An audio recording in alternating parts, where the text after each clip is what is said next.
So, my dear students, in last class we discussed about the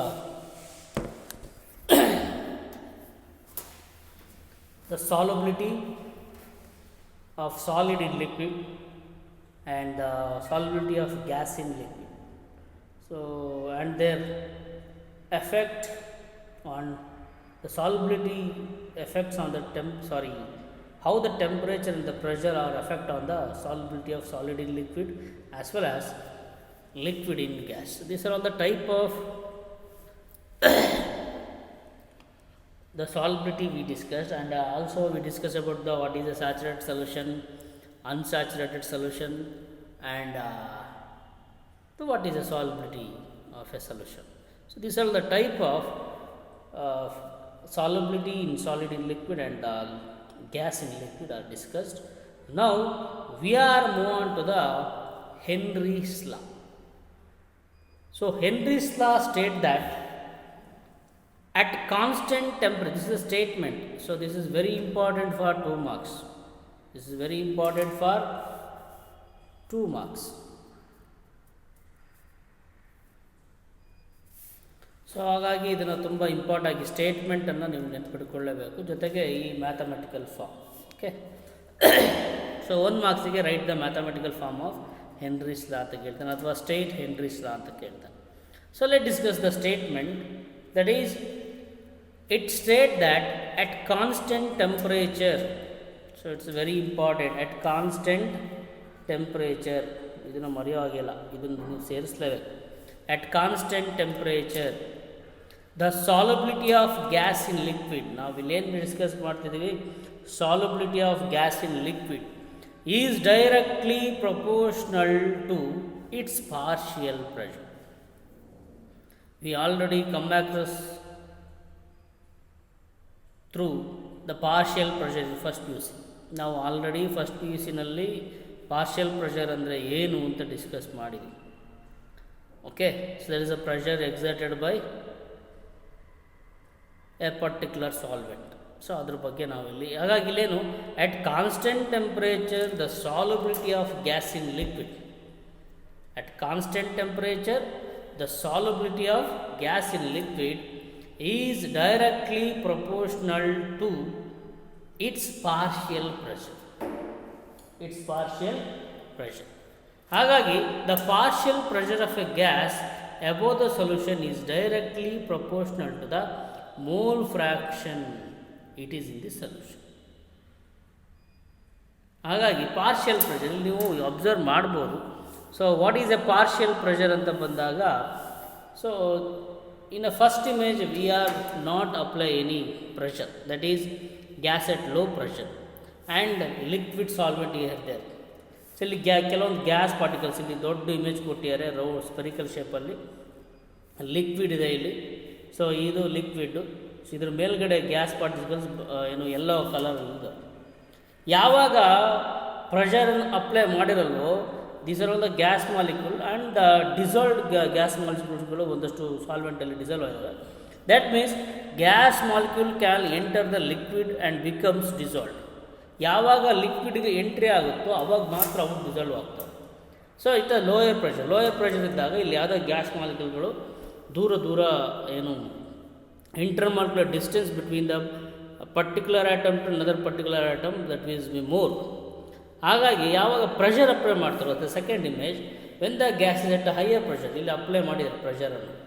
so pressure apply ಮಾಡಿದಾಗ so ಅಲ್ಲಿ ಇದ್ದಕ್ಕಿದ್ದಂಗೆ ಏನಾಗುತ್ತೆ, the gas molecule are come closer. That means when the gas is compressed, that means we applied the pressure, means gas molecules are enter the liquid more frequently, so the more gas molecules are dissolved. ಯಾವಾಗ pressure apply ಮಾಡ್ತಾ ಹೋಗ್ತೀವೋ ಅಲ್ಲಿ ಏನಾಗುತ್ತೆ, gas ಮಾಲಿಕ್ಯೂಲ್ಗಳು ಲಿಕ್ವಿಡ್ಗೆ entry ಆಗುತ್ತೆ. ಮುಂಚೆನೇ ಹೇಳಿದ್ದೀನಿ, ಯಾವಾಗ gas ಪಾರ್ಟಿಕಲ್ಸ್ಗಳು ಗ್ಯಾಸಿಗೆ ಅಥವಾ ಲಿಕ್ವಿಡ್ಗೆ entry ಆಗುತ್ತೆ ಅವಾಗ ಮಾತ್ರ ಅವು ಡಿಸಾಲ್ವ್ ಆಗ್ತವೆ. This is the type of the solubility of gas in liquid you observe. But in case of Henry's law, at constant temperature, it mainly depends upon the partial pressure of it, directly proportional to the partial pressure. ಹಾಗಾಗಿ ಇನ್ನೊಂದು statement ಬರಿಬೋದು ನಾವೇನು, the partial pressure of a of the gas above the solution. Partial pressure, ಇಲ್ಲೊಂದು ಕೆಲವು particular ಗ್ಯಾಸ್ಗಳಿಗೆ ಏನಿರುತ್ತೆ, partial pressure ಇರುತ್ತೆ. ಈ ಪಾರ್ಷಿಯಲ್ ಪ್ರೆಷರ್ ಇರೋದ್ರಿಂದ ಎಬೋವ್ ದ ಸೊಲ್ಯೂಷನ್ ಇರ್ತವೆ. ಸೊ ಈ ಎಬೋವ್ ದ ಸೊಲ್ಯೂಷನ್ ಇರೋದ್ರಿಂದ ಅವುಗಳ ನೇಚರು ಕೂಡ ಏನಿರುತ್ತೆ, it's directly proportional to the mole fraction of its solution. ಹಾಗಾಗಿ mathematically Henry's law can be written as this is a partial pressure, that is P is directly proportional to the mole fraction, partial pressure. So directly proportional to the partial pressure, and the partial pressure is always right in the form of mole fraction ಅಲ್ಲಿ ಬರುತ್ತೆ. Mole fraction ಅದು ನಮಗೆ ಚಿ ಅಥವಾ x, ಅರ್ಥ ಆಗ್ತಿದೆಯಾ? So partial pressure in the term of a mole fraction. ಹಾಗಾಗಿ P is directly proportional to x. By removing the proportionality, we can write this equation as P is equal to KHX ಅಂತ ತಗೊಳ್ತೀವಿ, KHX. Here the KH, ಅಲ್ಲಿ H ಸ್ವಲ್ಪ ಸಣ್ಣದಾಗಿದೆ, ಇಲ್ಲಿ ಈ ಇಮೇಜಲ್ಲಿ ನೀವು ಕರೆಕ್ಟಾಗಿ observe ಮಾಡ್ಬೋದು. ಸೊ H ಇಲ್ಲಿ ಸ್ವಲ್ಪ ಸಣ್ಣದಾಗಿದೆ. ಹಾಗಾಗಿ this is the mathematical form of, these are the two equations, mathematical form of Henry's law. ಇದನ್ನು ಬರೀಬೋದು, ಇಲ್ಲಿ ಡೈರೆಕ್ಟ್ಲಿ ಪ್ರೊಪೋರ್ಷನಲ್, ಇಲ್ಲಿ ಪ್ರೊಪೋರ್ಷನಾಲಿಟಿ ರಿಮೂವ್ ಮಾಡೋದು. ಹಾಗಾಗಿ ನೀವು ಇಲ್ಲಿ ಗೊತ್ತಾಗಿಲ್ಲ ಅಂದರೆ ಇದೇ formula, P is directly proportional to chi ಅಥವಾ x. By removing the proportionality, P is equal to KHX ಆಗಿರುತ್ತೆ. This is a mathematical form of Henry's law, where P is the partial pressure, where P is the partial pressure of the gas. P is the partial pressure of the gas, and X is the mole fraction of the gas, and KH is the Henry's law constant. Henry's law, KH and Henry's law constant. ಯಾಕೆಂದರೆ write the mathematical form of Henry's law ಅಂತ ಕೇಳಿದಾಗ ನೀವು ಅವುಗಳ ಏನು derivatives ಏನು ಬರ್ತಾವನ್ನೆಲ್ಲ explain ಮಾಡಬೇಕು. ಹಾಗಾಗಿ where P is a partial pressure of the gas and x is the mole fraction of the gas and KH is the Henry's law constant ಅಂತ ತಂತು.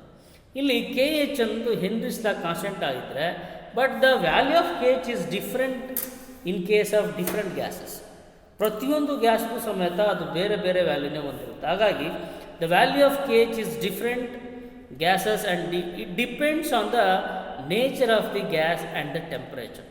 So the value of KH is depend upon the ಒಂದು nature of the gas ಆಗಿರುತ್ತೆ, ಜೊತೆಗೆ temperature ಮೇಲೆ depend ಆಗುತ್ತೆ.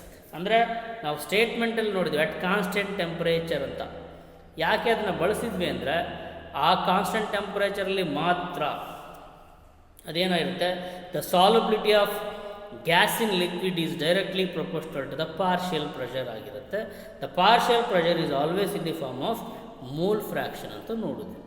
But ಇಲ್ಲಿ the KH value is depend upon the ಒಂದು nature of the gas ಆಗಿರುತ್ತೆ, ಇನ್ನೊಂದು temperature. Nature of the gas ಅಂತ ಬಂದಾಗ ಸಪೋಸ್ ದ ಸಾಲಬಿಲಿಟಿ ಅಂತ ಬಂದಾಗ ನಮಗೆ ಪೋಲಾರ್ ಮತ್ತು ನಾನ್ ಪೋಲಾರ್ ಅಂತ ನೋಡಿದ್ವಿ. ಸೊ ಕೆಲವೊಂದಷ್ಟು ಗ್ಯಾಸ್ಗಳು ಪೋಲಾರ್ ನೇಚರ್ಲಿರ್ತವೆ, ಕೆಲವೊಂದಷ್ಟು ಗ್ಯಾಸ್ಗಳು ನಾನ್ ಪೋಲಾರ್ ಆಗಿರ್ತವೆ. ಹಾಗಾಗಿ ನಾವು ಪ್ರೆಷರನ್ನು ಅಪ್ಲೈ ಮಾಡಲೇಬೇಕಿಲ್ಲ. So whatever may be the gas, we should apply the more pressure. ಯಾವಾಗ ಪ್ರೆಷರನ್ನ ಜಾಸ್ತಿ ಅಪ್ಲೈ ಮಾಡ್ತಾ ಹೋಗ್ತೀವೋ ಸಾಲಬಿಲಿಟಿ ಕೂಡ ಜಾಸ್ತಿ ಆಗ್ತಾ ಹೋಗುತ್ತೆ. ಈ ಸಾಲಬಿಲಿಟಿ ಜಾಸ್ತಿ ಆಗೋದು ಯಾವಾಗ ಅಂದರೆ, ಒಂದು ಪ್ರೆಷರನ್ನ ಜಾಸ್ತಿ ಮಾಡೋದು, ಟೆಂಪ್ರೇಚರನ್ನು ಕಾನ್ಸ್ಟೆಂಟ್ ಆಗಿಡಬೇಕು. ಯಾಕೆಂದರೆ ಟೆಂಪ್ರೇಚರ್ ಜಾಸ್ತಿ ಮಾಡಿದ್ರೆ ಏನಾಗುತ್ತೆ, ಸಾಲಬಿಲಿಟಿ ಡಿಕ್ರೀಸ್ ಆಗುತ್ತೆ. ನಾವು ಆಲ್ರೆಡಿ ಹಿಂದಿನ ಕ್ಲಾಸಲ್ಲಿ ಡಿಸ್ಕಸ್ ಮಾಡಿದ್ವಿ. When the temperature increases, the solubility of gas in liquid is decreases. ಯಾಕೆಂದರೆ ಅಲ್ಲಿ ಆ ಬಾಂಡ್ಗಳು ಬ್ರೇಕ್ ಆಗಿ ನಮಗೇನಾಗುತ್ತೆ, ಅವು ಎಸ್ಕೇಪ್ ಆಗ್ತವೆ ಅಂತ ಹೇಳಿದ್ದೆ. ಹಾಗಾಗಿ ಇಲ್ಲಿ ಒಂದು ಟೆಂಪ್ರೇಚರ್ ಮೇಲೆ, ಇನ್ನೊಂದು ನೇಚರ್ ಆಫ್ ಗ್ಯಾಸ್ ಮೇಲೆ KH ವ್ಯಾಲ್ಯೂ ಡಿಪೆಂಡ್ ಆಗಿರುತ್ತೆ. ಪ್ರತಿಯೊಂದು ಗ್ಯಾಸ್ಗೂ ಸಮೇತ ಬೇರೆ ಬೇರೆ KH ವ್ಯಾಲ್ಯೂ ಇರುತ್ತೆ, ಬೇರೆ ಬೇರೆ KH ವ್ಯಾಲ್ಯೂ ಇರುತ್ತೆ. ಹಾಗಾಗಿ so the KH value is different in case of different gases, but it depends on the nature of the gas and the temperature. So next is the note, the special notes on the KH value. So KH value that has unit asset of pressure.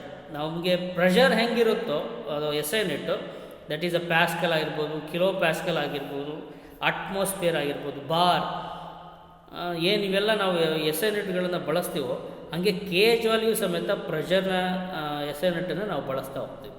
And the value of K H increases with increase in temperature. ಯಾವಾಗ ನಾವು ಟೆಂಪ್ರೇಚರ್ನ ಜಾಸ್ತಿ ಮಾಡ್ತಾ ಹೋಗ್ತೀವೋ K H value ಕೂಡ ಜಾಸ್ತಿ ಆಗುತ್ತೆ. That means ಅಲ್ಲಿ ಟೆಂಪ್ರೇಚರ್ನ rise ಮಾಡಿದ್ರೆ ಆ ಬ್ರೇಕಿಂಗ್ ಆಫ್ ಏನು ಪರ್ಟಿಕ್ಯುಲರ್ ಸಪೋಸ್ ಕ್ಲೋರಿನ್ ಗ್ಯಾಸ್ ತೊಗೊಂಡಿರ್ತೀರ ಅಂತ ತಿಳ್ಕೊಳ್ಳೋಣ. This is a chlorine gas. So chlorine ಹೆಂಗಿರುತ್ತೆ ಆ್ಯಕ್ಚುಲಿ ಹೇಳಬೇಕು ಅಂದರೆ ಅದು ಒಂದು ಕ್ಲೋರಿನ್ ಮಾಲಿಕ್ಯೂಲ್ ಇನ್ನೊಂದು ಕ್ಲೋರಿನ್ ಮಾಲಿಕ್ಯೂಲ್ಗೆ ನಮಗೆ ಕೋಲೆಂಟ್ ಬಾಂಡನ್ನು ಹೊಂದಿರ್ತವೆ. ಯಾವಾಗ ಟೆಂಪ್ರೇಚರ್ನ ಜಾಸ್ತಿ ಮಾಡ್ತೀವೋ the bond will be break between chlorine atom, one chlorine atom to another chlorine atom. ಯಾವಾಗ ಇವೆರಡು ನಡುವೆ ಬಾಂಡ್ ಬ್ರೇಕ್ ಆಗುತ್ತೋ ಈ ಬಾಂಡ್ ಬ್ರೇಕ್ ಆದಾಗ ಅವೇನು ಮಾಡ್ತವೆ, ಅಲ್ಲಿ ಕೆ ಎಚ್ ವ್ಯಾಲ್ಯೂ ಕೂಡ ಜಾಸ್ತಿ ಆಗ್ತವೆ. ಹಾಗಾಗಿ the value of K H increases with increase in temperature. Higher the value of K H, higher the value of K H, lower is the solubility of gas. ಕರೆಕ್ಟಾಗಿ ನೆನ್ಪಿಡ್ಕೊಳ್ಳಿ. So ನಾನು ಮುಂಚೆನೇ ಹೇಳಿದೆ, temperature ಜಾಸ್ತಿ ಮಾಡಿದ್ರೆ ಸಾಲ್ಬಿಲಿಟಿ ಏನಾಗುತ್ತೆ, ಕಡಿಮೆ ಆಗುತ್ತೆ ಅಂತ ಹೇಳಿದೆ. ಆದರೆ ಟೆಂಪ್ರೇಚರ್ ಜಾಸ್ತಿ ಮಾಡಿದ್ರೆ ಏನಾಗುತ್ತೆ, ಕೆ ಎಚ್ ವ್ಯಾಲ್ಯೂ ಜಾಸ್ತಿ ಆಗ್ತದೆ.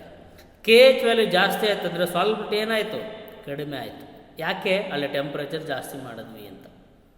ಸೊ ಸಾಲ್ಬಿಲಿಟಿ ಮಾಡಿದೆ, ಅವ್ನು ಮುಂಚೆ ಹೇಳಿದೆ ಬಾಂಡ್ ಬ್ರೇಕ್ ಆಗ್ತವೆ ಅಂತ ಹೇಳಿದ್ದೆ. When the temperature increases bond will be break between one atom to another atom ಅಂತ ಹೇಳಿದ್ದೆ. ಯಾವಾಗ ಇಲ್ಲಿ ಬಾಂಡ್ಗಳು ಬ್ರೇಕ್ ಆಗ್ತವೋ ಕೆ ಎಚ್ ವ್ಯಾಲ್ಯೂ ಕೂಡ ಜಾಸ್ತಿ ಆಗುತ್ತೆ. ಕೆ ಎಚ್ ವ್ಯಾಲ್ಯೂ ಜಾಸ್ತಿ ಆಗ್ತಿದೆ ಅಂದರೆ ನಾವು ಟೆಂಪ್ರೇಚರ್ನ ಜಾಸ್ತಿ ಮಾಡ್ತಿದ್ದೀವಿ ಅಂತೇಳಿ. ಹಾಗಾಗಿ ಅಲ್ಲಿ ಸಾಲ್ಬಿಲಿಟಿ ಏನಾಗುತ್ತೆ, ಕಡಿಮೆ ಆಗುತ್ತೆ. Concept is very clear. That is when the temperature increases K H value also increases. As at the same time, when the temperature increases, solubility of gas in liquid also decreases. So ಹೀಗಾಗಿ ನಮ್ಗೆ ಇಲ್ಲೊಂದು graph ಬರುತ್ತೆ. So write a graph of Henry's law ಅಂತ ಕೇಳಿದ್ರೆ, so here the plot against the pressure versus solubility. So ಇಲ್ಲಿ ಈ ಪ್ರೆಷರನ್ನು ಜಾಸ್ತಿ ಮಾಡಿದ್ರೆ ಪ್ರೆಷರನ್ನು ಇನ್ಕ್ರೀಸ್ ಆಗ್ತದೆ, ಇಲ್ಲಿ ಸಾಲ್ಯುಬಿಲಿಟಿ ಕೂಡ ಜಾಸ್ತಿ ಆಗುತ್ತೆ. ಪರ್ಟಿಕ್ಯುಲರ್ ಆಗಿ ನಾವಿಲ್ಲಿ ಒಂದು ಆಕ್ಸಿಜನ್, ನೈಟ್ರೋಜನ್ ಮತ್ತು ಹೀಲಿಯಂನ ತಗೊಂಡಿದೆ. ಸೊ ಹೀಲಿಯಂ ಪ್ರೆಷರ್ನ ಜಾಸ್ತಿ ಮಾಡಿದ್ರೆ ಗ್ರಾಫ್ ಈ ಥರ ಇದೆ. ದಟ್ ಮೀನ್ಸ್ ಸಾಲ್ಯುಬಿಲಿಟಿ ಏನಾಯಿತು, ಇಲ್ಲಿ ಕಡಿಮೆ ಇತ್ತು, 0 ಇತ್ತು, ಹೋಗ್ತಾ ಹೋಗ್ತಾ ಸಾಲ್ಯುಬಿಲಿಟಿ ಏನಾಯಿತು, ಜಾಸ್ತಿ ಆಯಿತು. ಹಾಗೆ ನೈಟ್ರೋಜನ್ಗೆ ಸಪ್ರೇಟ್ ಆದ ಕೆ ಎಚ್ ವ್ಯಾಲ್ಯೂ ಇರುತ್ತೆ, ಅದು ಕೂಡ ಒಂದು ಗ್ರಾಫನ್ನು ಪ್ರೊಡ್ಯೂಸ್ ಮಾಡ್ತಿದೆ. ಅಲ್ಲೂ ಕೂಡ ಪ್ರೆಷರ್ ಜಾಸ್ತಿ ಮಾಡಿದ್ರೆ ಏನಾಯಿತು, ಇಲ್ಲೂ ಕೂಡ ಸಾಲ್ಯುಬಿಲಿಟಿ ಜಾಸ್ತಿ ಆಯಿತು. And oxygen also having A particular K H value. ಆಗ ಇಲ್ಲೂ ಕೂಡ ಏನಾಯಿತು, ಪ್ರೆಷರ್ನ ಜಾಸ್ತಿ ಮಾಡಿದ್ರೆ ಸಾಲ್ಯುಬಿಲಿಟಿ ಜಾಸ್ತಿ ಆಗ್ತಾ ಹೋಗ್ತದೆ. ಸೊ ಹಾಗಾಗಿ ಇಲ್ಲಿ temperature is constant here. So this is the graph of Henry's law. That means when the temperature is constant, the solubility of gas in liquid, the solubility of gas in liquid is directly proportional to the partial pressure, and the partial pressure is in the form of mole fraction. ಹಾಗಾಗಿ ನಾವು P is directly proportional to X. By removing the proportionality, P is equal to KH into X ಅಂತ ಆಗಿರುತ್ತೆ. So this is the graph indicates Henry's law. So ಇಲ್ಲಿ 3 gas ಇದೆ, ಹಾಗೆ ಬೇರೆ ಬೇರೆ ಗ್ಯಾಸನ್ನು ಬುಕ್ಕಲ್ಲಿ ಕೊಟ್ಟಿರ್ತಾರೆ. ಜನರಲ್ ಆಗಿ ನೀವು ಆ ಗ್ರಾಫನ್ನು ಕೇಳಿದ್ರೆ, ಸೊ ಜಸ್ಟ್ ಸಾಲ್ಯುಬಿಲಿಟಿಯಲ್ಲಿ ವೈ ಆಕ್ಸಿಸಲ್ಲಿ ತಗೊಂಡ್ರೆ ಎಕ್ಸ್ ಆಕ್ಸಿಸಲ್ಲಿ ಪ್ರೆಷರ್ ತಗೋಬೋದು. ಜಸ್ಟ್ ಒಂದು ಲೈನ್ ಇಂಡಿಕೇಟ್ ಮಾಡೋದು ಸಾಕು, ಯಾವ್ದಾರ ಒಂದು ಇಲ್ಲಿ ಗ್ಯಾಸನ್ನು ಬರೋದಾಯಿತು. ಸೊ ಯಾವುದಾದ್ರು ಗ್ಯಾಸ್ ಬರೆಯೋಕ್ಕಾಗಲ್ಲ, ಸುಮ್ಮನೆ ಅಟ್ಲೀಸ್ಟ್ ಈ ಲೈನ್ ಬರೆದ್ಬಿಟ್ಟು ಸಾಲ್ಯುಬಿಲಿಟಿ ಬಗ್ಗೆ ಜಸ್ಟ್ ಇಲ್ಲಿ ಪ್ರೆಷರ್, ಇಲ್ಲಿ ಸಾಲ್ಯುಬಿಲಿಟಿ ಹಾಕ್ಕೊಂಡು ಈ ಥರ ಗ್ರಾಫ್ ಹಾಕಿದರೆ ಸಾಕು. So this is A simple graph that indicates the solubility of gas in liquid, that's particularly at the constant temperature. ಇಲ್ಲಿ ಟೆಂಪ್ರೇಚರ್ ಈಸ್ ವೆರಿ ಕಾನ್ಸ್ಟೆಂಟ್. ಅದಕ್ಕೆ ಹೇಳ್ತೀನಿ, ಅಟ್ ಕಾನ್ಸ್ಟೆಂಟ್ ಟೆಂಪ್ರೇಚರ್ನ ನೀವು ಸ್ಟೇಟ್ಮೆಂಟಲ್ಲಿ ಬಿಟ್ರಿ ಅಂದರೆ ನಿಮ್ಮ ಡೆಫಿನೇಷನ್ ತಪ್ಪಾಗುತ್ತೆ. ಓಕೆ, ಹಾಗಾಗಿ at constant temperature the solubility of gas in liquid is directly proportional to the mole fraction ಅಥವಾ ಪಾರ್ಷಿಯಲ್ ಪ್ರೆಷರ್. ಮೋಲ್ ಫ್ರ್ಯಾಕ್ಷನ್ ಬೇಡ, ಪಾರ್ಷಿಯಲ್ ಪ್ರೆಷರ್ ನಿಮ್ಮ ಸಿಲೆಬಸಲ್ಲಿ ಏನು ಕೊಟ್ಟಾರೋ ಪಾರ್ಷಿಯಲ್ ಪ್ರೆಷರ್ನೇ ಬರೆದ್ರೆ ಸಾಕು. Okay, so this is about an Henry's law. And next we move on to the application of Henry's law ಅಂತ ಬರುತ್ತೆ. ಸೊ ಎಲ್ಲೆಲ್ಲಿ ಅಪ್ಲಿಕೇಶನ್ನ ಮಾಡ್ತೇವೆ ಹೆನ್ರೀಸ್ ಲಾ ಆಗುತ್ತೆ. So Henry's law is mainly applied in the 3 factors. One is the making of soft drinks like Pepsi ಆಗಿರ್ಬೋದು, ಕೋಕೋಲಾ ಆಗಿರ್ಬೋದು, soda ಆಗಿರ್ಬೋದು. So ಈ ಥರ ನಾವು ಸಾಫ್ಟ್ ಡ್ರಿಂಕ್ಸ್ಗಳಲ್ಲಿ ನಾವು ಏನು ಹೆನ್ರೀಸ್ ಲಾನ ಅಪ್ಲೈ ಮಾಡ್ತೇವೆ. ನಿಮಗೆ ಆಲ್ರೆಡಿ ನಾವು ಡಿಸ್ಕಸ್ ಮಾಡಿದ್ವಿ, when the pressure increases means the solubility of gas in liquid is increases. ಹಾಗಾಗಿ so these are all the Pepsi bottles which are compressed in a higher pressure. ಅಲ್ಲಿ higher ಪ್ರೆಷರ್ಲಿ carbon ಡೈಆಕ್ಸೈಡನ್ನು ಏನು ಮಾಡಿರ್ತಾರೆ, compress ಮಾಡಿರ್ತಾರೆ, ಅದು dissolve ಮಾಡಿರ್ತಾರೆ. ಹಾಗಾಗಿ ಇದು ಓಪನ್ ಆಗಿಲ್ಲ ಈ ಬಾಟಲ್. ಅಲ್ಲಿ ಕಾರ್ಬನ್ ಡೈಆಕ್ಸೈಡ್ ಅಂಡರ್ ಹೈ ಪ್ರೆಷರಲ್ಲಿರುತ್ತೆ, ಇಲ್ಲಿ ಡಿಸಾಲ್ವ್ ಆಫ್ ಕಾರ್ಬನ್ ಡೈಆಕ್ಸೈಡ್ ಕೂಡ ಆಗಿರುತ್ತೆ. ಯಾವಾಗ ಈ ಲಿಡ್ಡನ್ನು ಓಪನ್ ಮಾಡ್ತೀವೋ, ಲಿಡ್ಡನ್ನು ಓಪನ್ ಮಾಡಿದಾಗ ಅಲ್ಲಿ ಹಿಸ್ ಸೌಂಡ್ ಬರುತ್ತೆ, ಅಥವಾ ಏನು ಗುಳ್ಳೆ ಬಬಲ್ಸ್ ಬರೋಂಥದ್ದು. ಆ ಬಬಲ್ಸ್ ಬರೋ ಜೊತೆಗೆ ಆ carbon dioxide is released to atmosphere, at the same time bubbles are produced. ಹಾಗಾಗಿ ನಮಗೆ ಸೊ ಈ ಥರ ಸಾಫ್ಟ್ ಡ್ರಿಂಕ್ಸ್ಗಳಲ್ಲಿ ನಾವು ಅಪ್ಲಿಕೇಶನ್ನ ನೋಡ್ತೇವೆ. ಆ ಸಾಫ್ಟ್ ಡ್ರಿಂಕ್ಸ್ ನೋಡೋದ್ರಿಂದ ಹೈಯರ್ ಪ್ರೆಷರಲ್ಲಿ ನಮಗೆ ಆ ಗ್ಯಾಸ್ಗಳನ್ನು ಪ್ರೊಡ್ಯೂಸ್ ಮಾಡಿರ್ತಾರೆ. So compare to this one atmosphere pressure ಅಂತ ಬಂದರೆ ಇಲ್ಲಿ ನಮಗೆ 1 ಅಟ್ಮಾಸ್ಫಿಯರಿಕ್ ಪ್ರೆಷರ್ ಬರುತ್ತೆ ಹೊರಗಡೆ, ಅಂದರೆ ಈ ಬಾಟಲ್ನ ಹೊರಗಡೆ.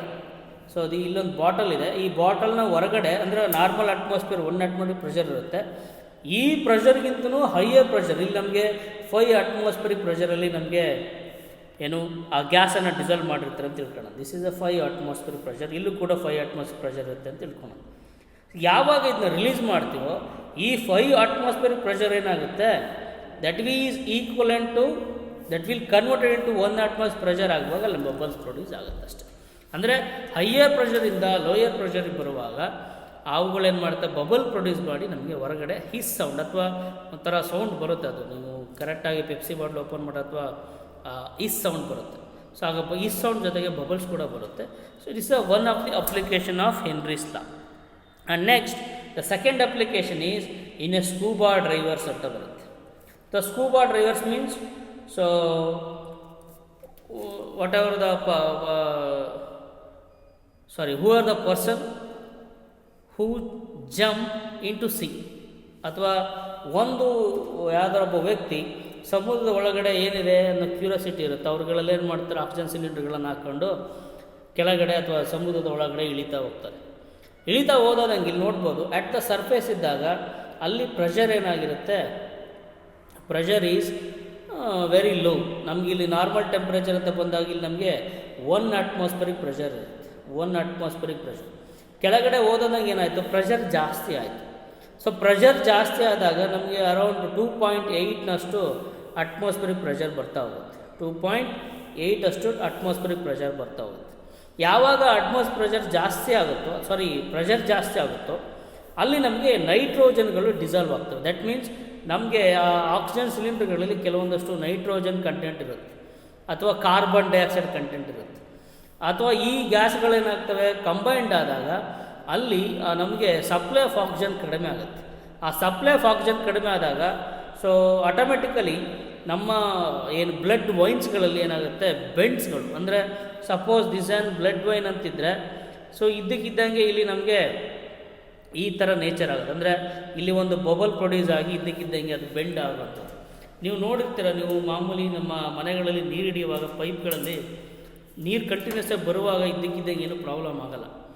ಎಲ್ಲಾದರೂ ಒಂದು ಕಡೆ ಇದ್ದಕ್ಕಿದ್ದಂಗೆ ಕೆಲವೊಂದು ಸ್ಮೂತ್ ಇರೋ ಪೈಪ್ಗಳು, ನಮಗೆ ಬ್ಲಡ್ ವೈನ್ಸ್ಗಳು ನೋಡಿದ್ರೆ, ಅಥವಾ ನೀವು ನಾರ್ಮಲ್ ಯಾರು ನಾನ್ ವೆಜಿಟೇರಿಯನ್ ಇದ್ದರೆ ನೋಡಿರ್ತೀರ, ಕರಳುಗಳು ಹೆಂಗಿರ್ತವೆ, ತುಂಬ ತೆಳುವಾದ ಮೆಟೀರಿಯಲಿಂದ ಫಾರ್ಮ್ ಆಗಿರ್ತವೆ. ಅಲ್ಲೊಂದು ಸಣ್ಣ ಒಂದು ಬೆಂಡ್ ಬಂದರೂ ಸಮೇತ ಇದ್ದಕ್ಕಿದ್ದಂಗೆ ಅವು ನುಳ್ಚ್ಕೊಂತವೆ, ಅಂದರೆ ಗಂಟಾಗುತ್ತವೆ. ಸೊ ಗಂಟಾದಾಗ ನಮಗೆ ಸಪ್ಲೈ ಆಫ್ ಆಕ್ಸಿಜನ್ ಇನ್ನೂ ಕಡಿಮೆ ಆಗುತ್ತೆ, ನಮ್ಮ ಹಾರ್ಟ್ ಫಂಕ್ಷನ್ ಕಡಿಮೆ ಆಗಿ ಇದ್ದಕ್ಕಿದ್ದಂಗೆ ಅವರು ಸಾಯುವಂಥ ಚಾನ್ಸಸ್ಗಳಿರ್ತವೆ. ಹಾಗಾಗಿನೇ ಆ ನೈಟ್ರೋಜನ್ ಬಂದು ಕೆಲವೊಂದು ಸತಿ ಹೀಲಿಯಮನ್ನು ಬಳಸಿರ್ತಾರೆ. ಸೊ ಯಾಕೆಂದರೆ ಹೀಲಿಯಮ್ ಅಲ್ಲಿ ನಮಗೆ ಹೀಲಿಯಮ್ ಕೂಡ ನಮಗೆ ಏನು ಇನ್ಹೇಲ್ ಮಾಡೋಕ್ಕಾಗಲ್ಲ ನಿಜ, ಆದರೆ ಅದು ಅವಾಯ್ಡ್ ಮಾಡುತ್ತೆ, ನೈಟ್ರೋಜನ್ನ ಕಂಟ್ರೋಲ್ ಮಾಡುತ್ತೆ. ಆ ನೈಟ್ರೋಜನ್ ಈಸ್ ಅ ಪಾಯ್ಸನಸ್, ಅಥವಾ carbon dioxide is a poisonous. ಅವನ್ನ ಅವಾಯ್ಡ್ ಮಾಡೋದಕ್ಕೆ ನಮಗೆ ಕೆಲವೊಂದಷ್ಟು ಟೆಕ್ನಿಕ್ ಮುಖಾಂತರ ಏನು ಸ್ಕೂಬಾ ಡ್ರೈವರ್ಸ್ಗಳಿಗೆ ಆಕ್ಸಿಜನ್ ಸಿಲಿಂಡರ್ಗಳೇ ಬಳಸ್ತಾರೆ. ನೀವು ನೋಡಿರ್ಬೋದು, ನಮಗೆ ನೀರಿನ ಒಳಗಡೆ ಅಷ್ಟೊಂದು ಜಾಸ್ತಿ ಹೊತ್ತು ಇರೋಕ್ಕಾಗಲ್ಲ. ಈ ಸಮುದ್ರದಲ್ಲಿ ಕೆಲವೊಂದು ಜನಗಳು ಕ್ಯೂರಿಯಾಸಿಟಿ ಮೇಲೆ ಒಳಗಡೆ ಏನಿದೆ ಅಂತೇಳಿಲ್ಲ, ಅದಕ್ಕೆ ಆಸೆ ಇರುತ್ತೆ ಪ್ರತಿಯೊಬ್ಬರಿಗೂ. ಹಾಗೂ ನೋಡುವಾಗ ಸ್ವಲ್ಪ ಮುನ್ನೆಚ್ಚರಿಕೆ ಕ್ರಮವಾಗಿ ಜಾಸ್ತಿ ದೂರ ಹೋಗ್ಬಿಡಲ್ಲ, ತುಂಬ ಆಳ ಹೋಗ್ಬಿಡಲ್ಲ. ನೀವೆಷ್ಟು ಆಳ ಹೋಗ್ತಿರೋ ಪ್ರೆಷರ್ ಕೂಡ ಜಾಸ್ತಿ ಆಗ್ತಾ ಹೋಗುತ್ತೆ. ನೀವು ಎಷ್ಟು ಮೇಲೆ ಹೋಗ್ತಿರೋ ಪ್ರೆಷರು ಕೂಡ ಏನಾಗುತ್ತೆ ಅಲ್ಲಿ ಕಡಿಮೆ ಆಗುತ್ತೆ. ಸೊ ಹಾಗಾಗಿ ಸೊ ಇಲ್ಲಿ ಆಳ ಓದೋದಂಗೆ ಪ್ರೆಷರ್ ಜಾಸ್ತಿ ಆಗಿ ನಮಗೆ ಬೇರೆ ಕಂಟಾಮಿನೇಟೆಡ್ ಇಂಪ್ಯೂರಿಟಿಗಳು ಬರೋಂಥ ಚಾನ್ಸಸ್ಗಳಿದ್ದಾವೆ. ಹಾಗಾಗಿ ಸೊ ಇಲ್ಲೇನು that's and type of sickness that will be called as DCS ಅಂತ ಕರೀತಾರೆ, ದಟ್ ಈಸ್ ಡಿಕಂಪೋಷನಲ್ ಸಿಕ್ನೆಸ್ ಅಂತ ಕರೀತಾರೆ. ಆ ಡಿಸೀಸನ್ನು that will be cause a bends in the veins. ಹಾಗಾಗಿ ನಮಗೆ ಸಡನ್ನಾಗಿ ಇದ್ದಕ್ಕಿದ್ದಂಗೆ ಅಥವಾ ಇಲ್ಲಿ ಸೀದ ಸಮುದ್ರದಲ್ಲಿ ಇದ್ಬಿಟ್ಟು ಇದ್ದಕ್ಕಿದ್ದಂಗೆ ಮೇಲೆ ಬಂದುಬಿಟ್ರೆ ಅವನಿಗೆ ಇದ್ದಕ್ಕಿದ್ದಂಗೆ ಏನಾಗುತ್ತೆ, ನಮ್ಮ ಹೆಂಗೆ ಸೊ ಜಸ್ಟ್ ಲೈಕ್ ನಾವು ಸಡನ್ನಾಗಿ ಪೆಪ್ಸಿ ಬಾಟಲ್ನ ಹಿಂಗೆ ಓಪನ್ ಮಾಡಿದಾಗ ಇದ್ದಕ್ಕಿದ್ದಂಗೆ ಬಬಲ್ಸ್ ಬರುತ್ತೋ ಅಲ್ಲೂ ಕೂಡ ಬಬಲ್ಸ್ ಬರೋದ್ರಿಂದ ಅವು ಬೆಡ್ಸ್ ಆಗೋಂಥ ಚಾನ್ಸಸ್ಗಳಿದ್ದಾವೆ. ಇದನ್ನು ಜಸ್ಟ್ ನೀವೇನು ಸ್ಕೂಬಾ ಡ್ರೈವರ್ಸ್ ಅಂತ ಬರೆದ್ರೆ ಸಾಕು, ಸ್ಕೂಬಾ ಡ್ರೈವರ್ಸ್ ಅಂತ ಬರೆದ್ರೆ ಸಾಕು, ಬಟ್ ತೀರಾ ಎಕ್ಸ್ಪ್ಲನೇಷನ್ ಏನು ಕೇಳಲ್ಲ. So this is about the second application of Henry's law. And the next one is at higher altitude, ಅಂದರೆ ದಟ್ ಮೀನ್ಸ್ ಈ ಗುಡ್ಡ ಅಥವಾ ಹಿಮಾಲಯ ಈತ ಅಥವಾ ಕೆಲವೊಂದಷ್ಟು ಹಿಲ್ ಸ್ಟೇಷನ್ಗಳಲ್ಲಿ ಬದುಕುವಂಥ ಅಥವಾ ಹಿಲ್ ಸ್ಟೇಷನ್ ಹತ್ತುವಂಥ ಕೆಲವೊಬ್ಬರಿಗೆ ಸಾಹಸ ಪ್ರವೃತ್ತಿ ಜಾಸ್ತಿ ಇರುತ್ತೆ. ದಟ್ ಮೀನ್ಸ್ ಮೌಂಟೇನ್ ಕ್ಲೈಂಬರ್ಸ್ಗಳಿದ್ದರೆ. ಸೊ ಹಾಗಾಗಿ ಹೈಯರ್ ಆಲ್ಟಿಟ್ಯೂಡ್ಗೆ ಹೋದಾಗ partial pressure of oxygen is very low. ನಾನು ಅವಾಗಲೇ ಹೇಳಿದೆ ಸಮುದ್ರದ ಕೆಳಗಡೆ ಓದೋದಂಗೆ ಪ್ರೆಷರ್ ಜಾಸ್ತಿ ಆಗುತ್ತೆ. ಅದೇ ನಾವು ನಮ್ಮ ನಾರ್ಮಲ್ ದಟ್ ಈಸ್ ಇಲ್ಲಿ ಒಂದು ನಾರ್ಮಲ್ ಲೆವೆಲ್ ಅಂತ ತಿಳ್ಕೊಳ್ಳೋದು, this is a sea and there is a mountain. ಇಲ್ಲಿ ನಮಗೆ ಕೆಳಗಡೆ ಓದೋದಂಗೆ ಪ್ರೆಷರ್ ಜಾಸ್ತಿ ಆಗುತ್ತೆ, ಪ್ರೆಷರ್ ಬಿಕಮ್ ಮೂರ್. ಬಟ್ ಇಲ್ಲಿ ಹೋದಾಗ ಏನಾಗುತ್ತೆ, ಮೇಲ್ಗಡೆ ಓದೋದಂಗೆ ಲೆಸ್ ಆಗ್ತಾ ಹೋಗುತ್ತೆ. ಪಾರ್ಷಿಯಲ್ ಪ್ರೆಷರ್ ಏನಾಯಿತು, ಕಡಿಮೆ ಆಯಿತು. ನಾನು ಮುಂಚೆನೇ ಹೇಳಿದ್ದೀನಿ, ಪ್ರೆಷರ್ ಜಾಸ್ತಿ ಆದರೆ ಮಾತ್ರ ಸಾಲ್ಬಿಲಿಟಿ ಆಫ್ ಗ್ಯಾಸ್ ಇನ್ ಲಿಕ್ವಿಡ್ ಜಾಸ್ತಿ ಆಗುತ್ತೆ. ಮೇಲ್ಗಡೆ ಓದೋದಂಗೆ ನಮಗೆ ದ ಪ್ರೆಷರ್ ಪ್ರೆಷರ್ ಕಡಿಮೆ ಆಗುತ್ತೆ, ಜೊತೆಗೆ the solubility of gas in liquid ಏನಾಗುತ್ತೆ, ಕಡಿಮೆ ಆಗುತ್ತೆ. ಸೊ ಕಡಿಮೆ ಆಗೋದ್ರಿಂದ the solubility of gas in liquid that is oxygen is completely not dissolved in the particular liquid, ಅಥವಾ supply of oxygen become reduced when the person is move from higher altitude. ಮೇಲ್ಗಡೆ ಓದೋದಂಗೆ ಏನಾಗುತ್ತೆ, ನೀವು ಇಲ್ಲಿ ಕರೆಕ್ಟಾಗಿ observe ಮಾಡ್ಬೋದು, there is a image that mean. So ನಮಗೆ normal sea level ಇದ್ದಾಗ 100% ಆಕ್ಸಿಜನ್ ಸಿಗ್ತಿರುತ್ತೆ. ನಮಗೆ ಮೇಲ್ಗಡೆ ಹೋದಾಗ 84%, 70%, 54%, 48%, 39%, 32%. That means the supply of oxygen become very very less as compared to the sea level. ಹಾಗಾಗಿ 3000 ಅಡಿ ಅದು ಅಷ್ಟು ಅಥವಾ 30,000 ಅಡಿಯಷ್ಟು ಮೇಲೆ ಹೋದರೆ ನಮಗೆ ಆಕ್ಸಿಜನ್ ಕಂಟೆಂಟ್ ಕಡಿಮೆ ಆಗುತ್ತೆ. ಇದ್ದಕ್ಕಿದ್ದಂಗೆ ವಿ ಗೆಟ್ ವೆರಿ ಟಯರ್ಡ್. ನೀವು ಅಬ್ಸರ್ವ್ ಮಾಡ್ಬೋದು, ಕೆಲವು ಸತಿ ಕೆಮ್ಮಣ್ಣುಗುಂಡಿ ಅಥವಾ ಮುಳ್ಳಯ್ಯನಗಿರಿ ಹತ್ತುವಾಗ ನಮಗೆ ಸ್ವಲ್ಪ ಸುಸ್ತು ಅನಿಸುತ್ತೆ. ಕಾರಣ ಒಂದೇ, ಸಪ್ಲೈ ಆಫ್ ಆಕ್ಸಿಜನ್ ಸಿಕ್ಕಲ್ಲ ಅಷ್ಟೇ ನಮಗೆ. ಮತ್ತು ಜೊತೆಗೆ ನಾವು ಗ್ರಾವಿಟೇಷನಲ್ ಎನರ್ಜಿಯನ್ನು ಮೀರಿ ಮೇಲೆ ಹೋಗ್ತಿರ್ತೀವಿ. ಸೊ ಕೆಳಗಡೆ ಬಂದಾಗ ನಮಗೆ ಏನಾಗುತ್ತೆ, ತುಂಬ ಫಾಸ್ಟಾಗಿ ಸುಸ್ತು ಅನಿಸಲ್ಲ, ಬೇಗ ಬೇಗ ಬಂದಂಗೆ ಆಗುತ್ತೆ. ಮೇಲ್ಗಡೆ ಹತ್ತುವಾಗ ಮಾತ್ರ ನಮಗೇನೋ ಸ್ವಲ್ಪ ಸ್ಟ್ರೈನ್ ಅನಿಸುತ್ತೆ. That is only because of supply of oxygen ಕಡಿಮೆ ಆಗಿರುತ್ತೆ. ಈ ಸಪ್ಲೈ ಆಫ್ ಆಕ್ಸಿಜನ್ ಕಡಿಮೆ ಆದಾಗ ಕೆಲವೊಂದು ಸತಿ ನಮಗೆ ಅನೌಷ್ಯ ಅಥವಾ ಆ ಸಿಕ್ನೆಸ್ ದಟ್ ಈಸ್ ಬ್ಲಡ್ ಸೆಲ್ಗಳಲ್ಲಿ ನಮಗೇನಾಗ್ತವೆ, that will completely lead to a separate type of diseases that is anoxia ಅಂತ ಬರುತ್ತೆ. ದಟ್ ಮೀನ್ಸ್ ನಮ್ಗೆ ಆಕ್ಸಿಜನ್ ಕಡಿಮೆ ಆದಾಗ ಒಂದು ಸ್ವಲ್ಪ ಅಸ್ತಮ ಥರನೋ ಆ ಥರ ಫೀಲ್ ಬರುತ್ತೆ. ಸೊ ಒಂಥರ ಉಸಿರಾಟಕ್ಕೆ ಪ್ರಾಬ್ಲಮ್ ಆದಂಗೆ, ಅಥವಾ ಈ ಇತ್ತೀಚಿನ ಟೈಮಿಗೆ ನೀವು ನೋಡ್ಬೋದು, ಜಸ್ಟ್ ಲೈಕ್ ಈ ಕರೋನಾ ಬಂದವರಿಗೆ ಇದ್ದಕ್ಕಿದ್ದಂಗೆ ಉಸಿರಾಟ ಪ್ರಾಬ್ಲಮ್ ಆಗಿ ಅವ್ರಿಗೆ ಉಸಿರಾಡೋಕ್ಕಾಗಲ್ಲ, ಹಂಗೆ ಹಿಂಗೆ ಎಲ್ಲ ಕೇಳಿರ್ತೀರ ನೀವು. ಪ್ರತಿಯೊಬ್ಬರಿಗೂ ಸಮೇತ ಕಾಲ್ ಮಾಡುವಾಗ ಅದನ್ನು ಅಬ್ಸರ್ವ್ ಮಾಡಿರ್ತೀರ, ಅದೊಂದು ರಿಂಗ್ ಟೋನ್ ಕೇಳಿರ್ತೀರ. ಅದೇ ಥರನೇ ಇಲ್ಲಿ ನಮಗೆ ಬರೀ ಗುಡ್ಡಗಳನ್ನು ಹತ್ತಿರ ಸಾಕು ಈ ಥರ ಫೀಲ್ ಆಗುತ್ತೆ. ಆ ಟೈಮಲ್ಲಿ ನೀವು ಕರೋನಾ ಅನ್ಕೋಬಾರ್ದು ಅಷ್ಟೇ. Okay, so this is about the application of Henry's law. So in next class we discuss about the solution of liquid in liquid, ಅಂದರೆ the solubility of liquid in liquid. ನಾವು solid ಮತ್ತು ಲಿಕ್ವಿಡನ್ನು ನೋಡಿದ್ದೀವಿ, liquid and ಲಿಕ್ವಿಡನ್ನು ನೋಡಿದ್ದೇವೆ. Next ನಾವು liquid in ಲಿಕ್ವಿಡನ್ನು ನೋಡೋಣ. So this is about the Henry's law and the application. So thank you, bye.